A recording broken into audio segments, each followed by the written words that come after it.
Cafe, where the they shape thoughts like that, and every conversation explores the art of thinking beyond the obvious. And today I have my special guest. He's a filmmaker, producer of the critically acclaimed documentary Artful United, or Artfully United, no other than Mr. Christopher Walters. Hi, Daniel. It's a pleasure to be here talking with you today, sir. Welcome, Mr. Chris, an abstract essay. And can you please introduce more about yourself? Is that right? Well, as you said, I'm a filmmaker. I live here in the great state of Maine. I'm also an actor and a writer. I'm actually a recent member. I just joined the Screen Actors Guild. I qualified for that in the last year. So it's a real honor to join the union finally, also as an actor. But I produced a wonderful documentary called Artfully United. And I say wonderful because of the subject matter. It's about a gentleman, Mike Norris, who's an artist and activist in Los Angeles. And it's the inspiring story of his mural tour around Los Angeles, putting positive, uplifting messages and words on enormous walls. He has a wall that says forgiveness. He has ones that say love, that say peace, that say hope. And they're in very distressed neighborhoods that oftentimes feature high rates of poverty, of violent crime, of gang activity. And it's been very beneficial to those neighborhoods of Mike putting these many murals up over the last 6, 7, 8 years. I've been making this documentary since 2016. I had met Mike several years before that, but it's taken the better part of 10 years to do this. I work with a wonderful man of faith named Dave Benner, that was also our director. And he and Mike and I put this film together with some folks from both Maine and New Jersey, a studio called Fifen. So I work with a nice group of people, but I'm also the president of the board of directors at the Kennebec Valley Humane Society, where I live. So we built a new shelter a few years ago. We raised all the money and we take good care of the lost and stray dogs, cats, and critters from all over the central Maine area where I live. Interesting, Mr. Chris, and thank you so much for sharing your knowledge and wisdom to the world through filmmaking. Thank you. And today, let's talk about from the word itself, filmmaking, producing debut the feature film. So tell us what is all about and what inspired you to do this. Well, I was inspired to make a serious documentary about an activist doing positive things to make the world a better place. The gentleman who I profile in the film, Mike Norris, came from a very difficult upbringing where he was homeless. His father was a war veteran who was doing life in prison. His mother was a public school teacher, but the family still faced tremendous poverty and struggles. He has a sister who's a physician, another sister who's a model and recording artist, but their life started out in very difficult circumstances. It's important to them to give back to the community and make a positive difference. And that's important to me also, Daniel. I had written some other films, I've acted in some films, and had done those when I started getting into filmmaking over 15 years ago. I've always, acted in plays when I was a kid. I sang in the choir, but it wasn't until I got into my late 20s, early 30s that I got serious about getting into film. And this film that we did, Artfully United, is different than my other projects on which I've worked. It's more positive subject matter. The star isn't me, I'm the one making the film, but I was focused in this case on shining a light on somebody else that has a tremendous real life story to tell and to inspire others. To inspire others. I think that's the good one to share to the world, Mr. Chris. So, for the first timer or for the first time filmmaker, the initial script is just a starting point. What is the most significant way your screenplay evolved once you confronted the practical realities of budget, location, and time? Well, with this documentary, it was going into the unknown in a different way than I did a film called SRQ State of Mind that I wrote and that we filmed back in 2011. And I was the star, I was the producer, and I was the writer. That script changed in the sense of we didn't shoot everything that we had put on to paper. And then, even after the point of filming many of those scenes, once we got into the editing room, we took lots of parts out, and I had been attached to them as the writer. There is a sentimental aspect, and it's a feeling of loss that you wrote this story, and that different scenes or different characters either changed or wound up on the cutting room floor. What was so different about this documentary about Mike is we knew about his past, but we didn't know about his future. And we knew he was going to do this mural tour throughout Los Angeles. But to be honest, Daniel, we thought it was something that might only take a couple of years. And it took years just to get off the ground of getting permission to do the different murals in the different locations. And sometime there were, gang wars in different areas that had to be resolved. Towards the end of the film, uh, Mike talked about how he had always wanted to do a mural in Compton, but they were unable to proceed at one point because there were Black and Hispanic gangs in a turf war over where this mural was to take place. It really spoke to the courage and the fortitude of Mike and the other people involved that they were able to resolve peacefully a way to do that. So we didn't know what would happen to Mike's family during the documentary. There was some uncertainties and things that do appear in the film. But it was very different going into a documentary rather than a scripted regular narrative film because of not knowing exactly where the end point would be. The title is evocative. How does the film explore the relationship between art and being united? Does one lead to the other? I think so, Daniel. I think that with art, it can sometimes bridge gaps between people of different languages, of different uh, cultural origins, and in some cases, even bring peace when it's a sense of familiarity in the art. Mike has a character called Powerful Paul, and it's a little cartoon guy that appears in all of his murals. And he makes a strong point about the fact that even if these murals are in a gang dominated neighborhood that's very different from a different location with another gang, perhaps, that Powerful Paul bridges those gaps as being a young, happy, active, vibrant little character of color, not to be, dismissed. That sense of familiarity. Mike has a mural that says "We are one." That's in a very powerful location because of it being in a proximity of three different gangs, and artfully united.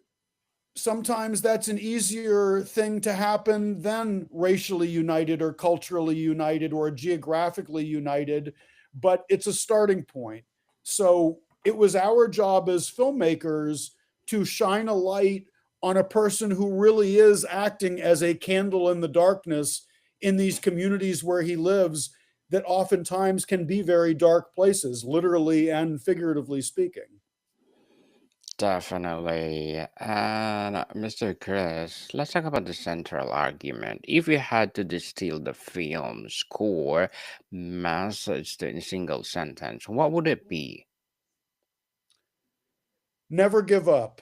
Circumstances can be very challenging, outlooks can be very bleak, Life at times can be terribly unfair, but without hope, without action, without belief, what chance do we have? And if we can't do that alone, then we need to lean into our support systems. For many of us, we're blessed for that to be our families. For others, it might be our church or synagogue or elsewhere. But it's so important for community to be there for the people that are on the outskirts or live on the margins. Many of them either are suffering with mental health challenges or addictions or desperation or financial poverty or spiritual poverty. You know, there's a lot of hurt, there's a lot of pain in this world. Those of us who are in a position to help need to do that. Those of us who are able to inspire should inspire. It's not always easy to be encouraged, but hopefully, Artfully United is a 1.5 hour story of an American success and also of a family who did not give up on each other, even when the world let them down, even when they may have been disappointed in their own outcomes. This is an inspiring story about an incredible family at its core. While the film likely features many voices, Mr. Chris is the central character, a specific community that forms the emotional anchor of the story. Absolutely. It's the Norris family and their interaction with Watts and South Central Los Angeles, where so much of their lives have been impacted and where they've made so much impact as well. Let's talk about the filmmaking journey and creative choices. Documentary filmmaking is full of surprises. Was there an unplanned or magical moment you captured on film that perfectly encapsulated the theme of Artfully United? Yes, and I'm going to be prudent about how I answer this so as not to spoil any of the big surprises in the film. But I think I already alluded to the moment with the mural tour itself, and that was the realization of that Harmony mural in Compton.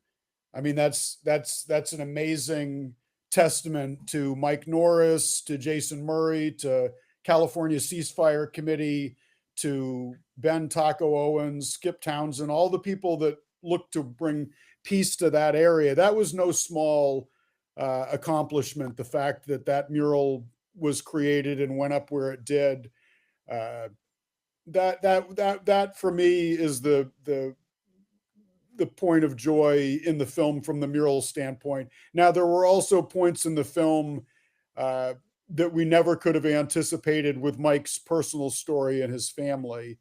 And that's a poignant personal part of the project for me that we want to celebrate also. But I'll let folks enjoy that themselves when they see it. Our film, Daniel, is Mhm. going to be released in February on multiple on-demand platforms. We've been in theaters.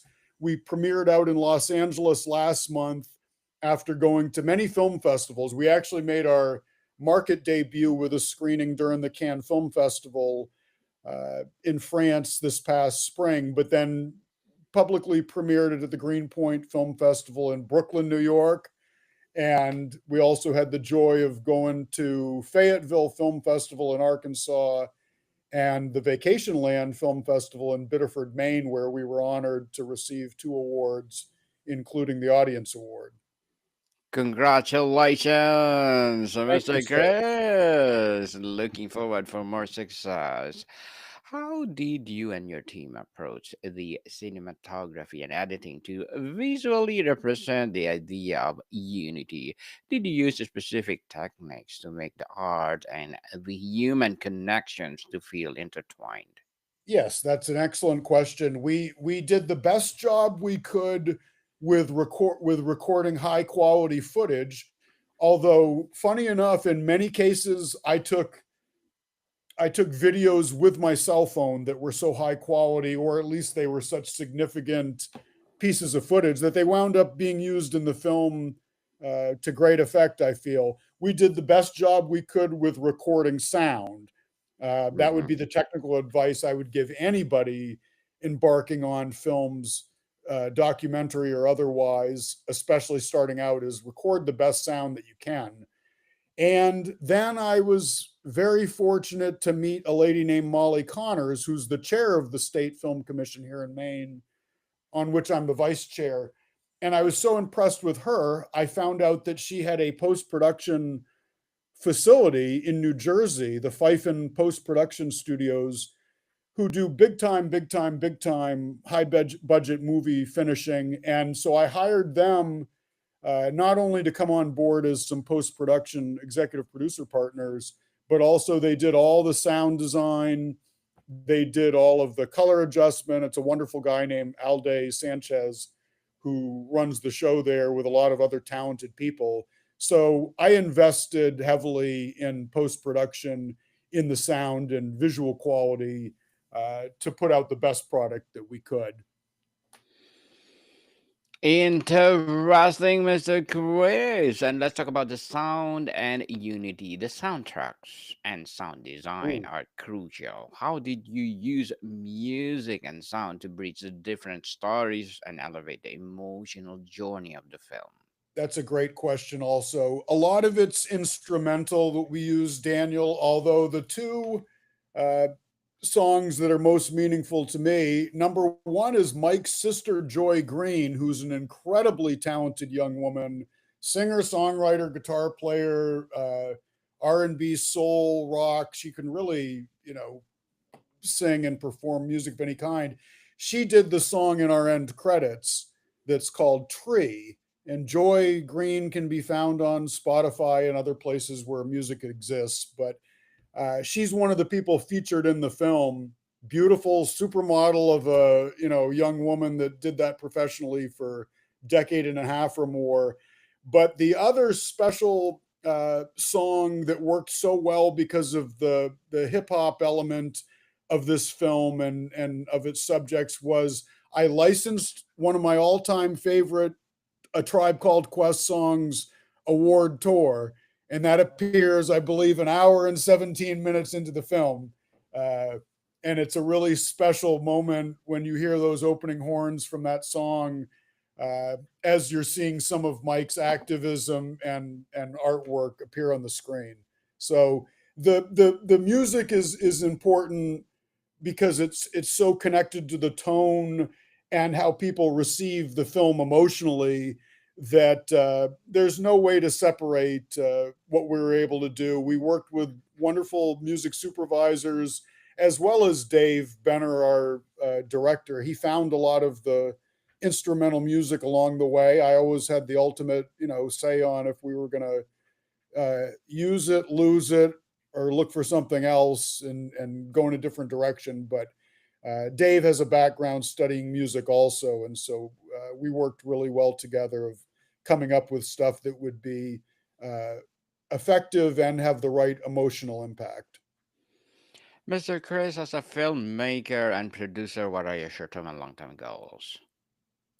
My long-term goals are to get into more positive stories, more positive subject matter.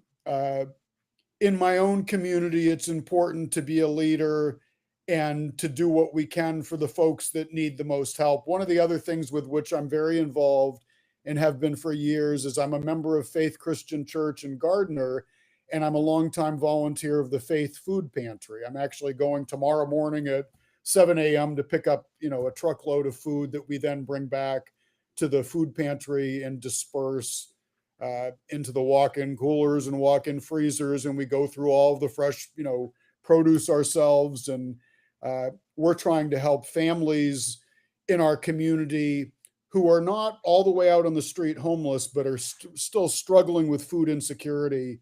And I want to be more effective in communicating what people can do as far as where they can fit in, uh, not just with the film industry, not just with the Kennebec Valley Humane Society, not just with the Film Commission, but I'm a father of three daughters also. My long term goal is to be as good of a parent, as good of a husband, a son, a brother, community member as I can be. You know, my daughters range in age from 1 to 21, 1, 17, and 21. So I've got my, you know, hands full and my heart is full also. So those are my long-term goals. I graduated college last year, Mm-hmm. Daniel, 30 years after Congratulations. graduating high school.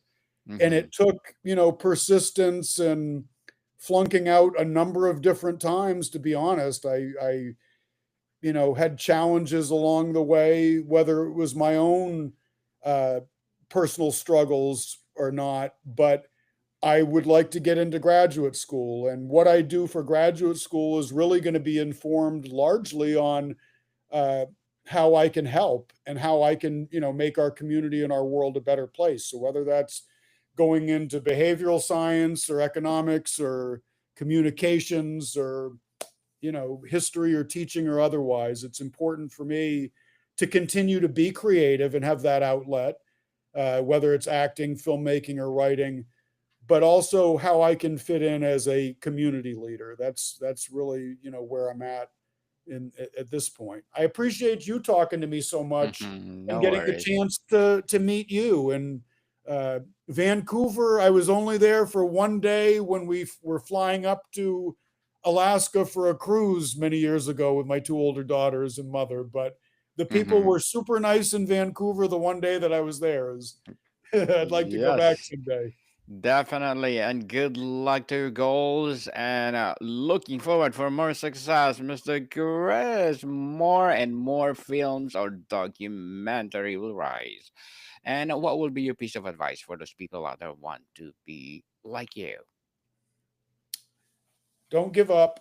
Don't give up. Even if you have two strikes, you know, still swing at a good pitch when you have one, you know, come your way. That even if you're not successful in your 20s, 30s, 40s, 50s, whatever it is, success can mean a lot of things. And, you know, get in where you fit in and do your best. Believe in yourself, you know, lean into being the best person you can, even if those people can't help you back in any way.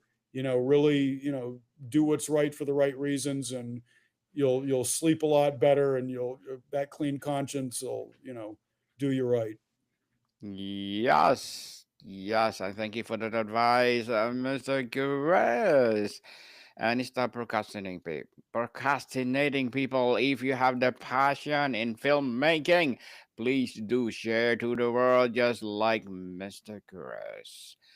What was the most significant logistical or emotional challenges you faced in bringing these desperate stories together into cohesive narrative, and how do you overcome it? The From a logistics standpoint during this project, far and away the biggest challenge was the COVID pandemic because I Mm-hmm. live on the East Coast and this story largely takes place on the West Coast in California. So just the ability to travel during that time uh, threw a monkey wrench into the machinery, so to speak. And Mm-hmm. that was the biggest challenge. I think creatively and in post production, the biggest challenge, and we alluded to this earlier, was having to say goodbye to some of the scenes or some of the footage or people we had interviewed. I mean, there were really so many people that were would have been featured more if this movie was 10 hours long and not an hour and a half long.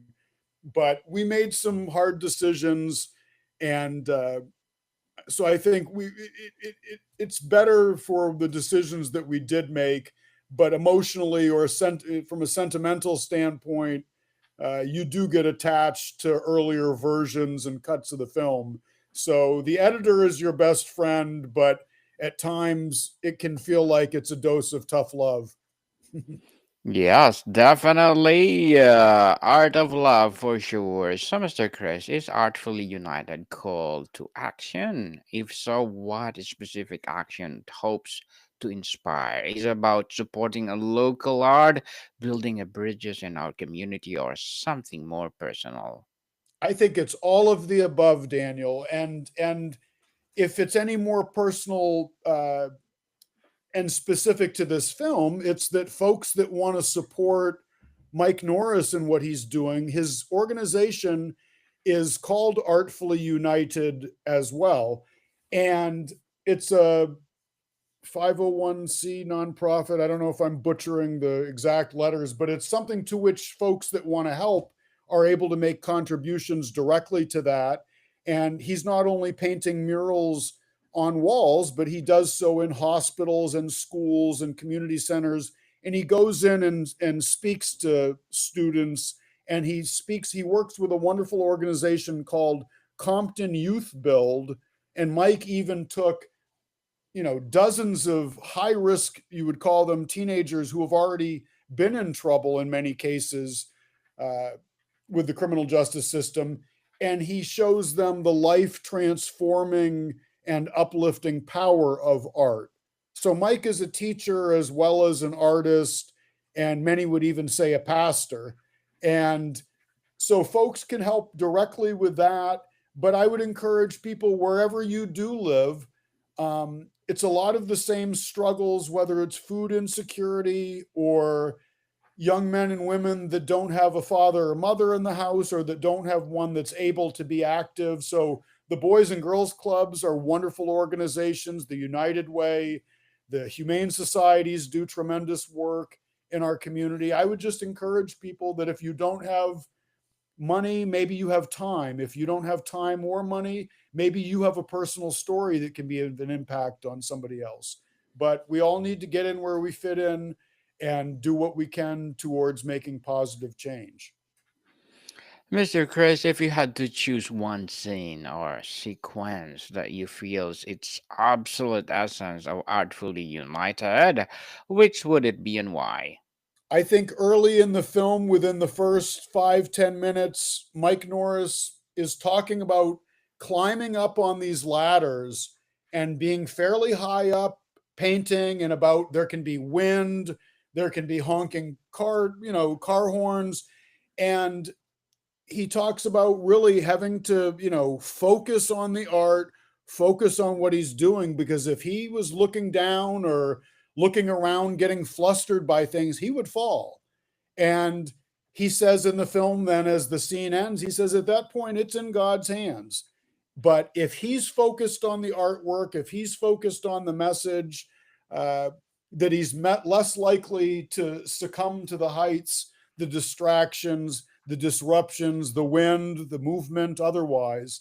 And I think that's a lesson that we can all apply when we're in situations that can be precarious as well. Mr. Chris, the legacy of the project. What is your ultimate dream for this documentary's legacy? Where do you hope it will seen, and who do you most want to reach? I want as many people as possible to see this, but I think it's most important uh, to be widely seen by the people that can relate the most. And those are a lot of the people that Mike already serves in his community. There's a lot of at risk youth in the greater Los Angeles school districts. There's kids from kindergarten up that are already facing challenges that may have been, due to things that could have happened before kindergarten even occurred. Mm-hmm. My own mother was a long time elementary public school teacher. My wife was a public school elementary school teacher. Mike's mother, long time elementary public school teacher. I think all of them would tell you, if resources of time, love, money, educational priorities aren't directed to kids even before kindergarten, Head Start programs, that you're setting kids up for failure. And so education, Mike, graduated from college in fashion design. His sister Carmel has 2 doctorates in both microbiology as well as an MD. These were people that could have been left behind even by the educational system, and are of such tremendous talent that it would be a real shame to society if that would happen. So I would say that the legacy is to encourage folks in education, in personal responsibility, in faith, in family, but that we can't forget about the kids that don't have that support system. So when there's the absence of parents or the absence of school budgeting, boy, the rest of us need to do even more if we're able to fill in those gaps and to help. Definitely. It's something to look forward to, Mr. Chris. So, what is the first question you hope families or friends are asking each other after the credits roll? When will this be out on video on demand so that I can tell everybody else about it and that they can see it? And the answer is in February. Awesome, awesome, Mr. Chris. And before we wrap up our discussion for today, I'm inviting you to please do listen to my other podcast, people. My other podcast, because my abstract essay is already in fifth season, abstract poetry in second season, and my book 101 review in fifth season too. Comedy 101 in third season, and my food 101 in fifth season as well. Geography 101, love letters, and movie 101 review in music 101 are in fourth season, Science 101 and Sex 101 in second season. I'm a baby podcast, Law 101, Mental Health 101, and Bible Verses 101. Please listen to them wherever you listen your podcast. So, Mr. Chris, what's next? Having completed this powerful project, what story are you feeling drawn to tell next? Has this experience set you a new path as a filmmaker? I think it's made me realize that I want to take what I'm already doing at the Kennebec Valley Humane Society. I've done I wouldn't call it a podcast. I've done a web series with almost 50 episodes, and it's called Happy Tales at KVHS. Hmm. And during these, I show 4 or 5 dogs, 3 or 4 cats, some hamsters or birds that we have available for adoption. And we've been able, I'm thankful to say, get every one of those animals we've ever had on any of my shows adopted. And then I also interview somebody at the end of the show for about 5-10 minutes or so, whether it's our director or people from the community or dog trainers or public service announcements. And I'm interested in getting that moved on to television in some capacity. Like I said, we've done that for over 5 years. We've done about 50 episodes. They're all available on YouTube. Happy Tales at KVHS, spelled TAILS. And I'm interested in doing that, Daniel. I'm already writing some other things, both narrative. I have some ideas for other documentaries as well, but uh, I'm gonna focus on my little baby daughter that I have the joy of being home a lot to raise with my wife, and I'm just very thankful for the opportunity to be involved in the community right now as well. Mr. Christopher Walters, thank you so much again for sharing your documentary to the world. Hoping for Thank you, more Daniel. and more empowering documentaries to come. So, Mr. Chris, can you please invite our listeners to support your Artfully United? Yes, I my company is called Chris Walters Productions. I do have an Instagram page for that. We have the Artfully United Doc page as well. So Mhm. thank you all. Yes, people, I support Mr. Christopher Walters because if you support him for sure, more and more empowering documentaries to come. And I'm inviting you to be my guest again to my movie 101 review, Mr. Chris. And I I'd love that. 100%, yes, 100% support you. I hope this documentary will be successful. So, Thank you. more to come, people. See you soon.